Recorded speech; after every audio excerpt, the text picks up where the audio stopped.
Guys আজকে আমি rank push করতে যাচ্ছি 63 লেভেল পার করে। আমি সরাসরি গ্র্যান্ড মাস্টারে যাব। সামনেই দুইজন এনিমি কি করছে? আরে এটা তো নতুন প্লেয়ার, এই লোকই তাকে বিরক্ত করছে। দাঁড়া, এখনই এটাকে হেডশট মেরে লবিতে পাঠিয়ে দিচ্ছি। আরে এই নতুন প্লেয়ারটার মনে হয় নেট চলে গেছে। আমি এরে আমার অর্ধেক লুট দিয়ে দেই, যখন নেট চলে আসবে তখন খুশি হয়ে যাবে। ওহো ভাই, এখানে তো অনেক লুট। আপনি যখন কাউকে হেল্প করবেন তখন নিজেরও অনেক ভালো হয়। আরে অ্যাডাম, এটা আমাদের জাল আর তুই এখানে ফেসে গিয়েছিস।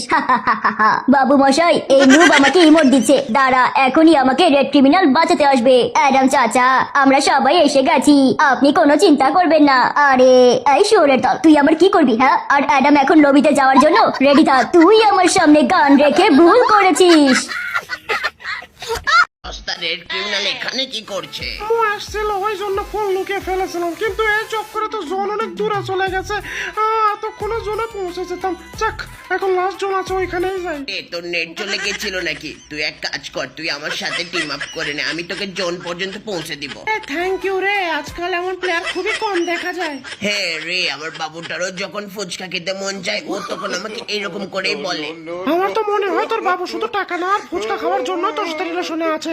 আমি কেবল বুঝলাম তোর নাম কেন ফল্ট, কারণ সবাই তোকে বোকা বানিয়ে চলে যায়। হ্যাঁ রে, একদম ঠিক বলেছিস, কিন্তু আমি জানি তুই আমার সাথে এরকম করবি না, আর এই জন্য তুই আমার বেস্ট ফ্রেন্ড। হ্যাঁ, তুইও আমার বেস্ট ফ্রেন্ড। বেস্টি হয়েছে, দেখ এটা ছুটকি দাঁড়িয়ে আছে। এই শোনো, তোমরা কি কেউ আমাকে একটু হেল্প করবে? আমাকে একটু জোন পর্যন্ত রেখে আসো না প্লিজ।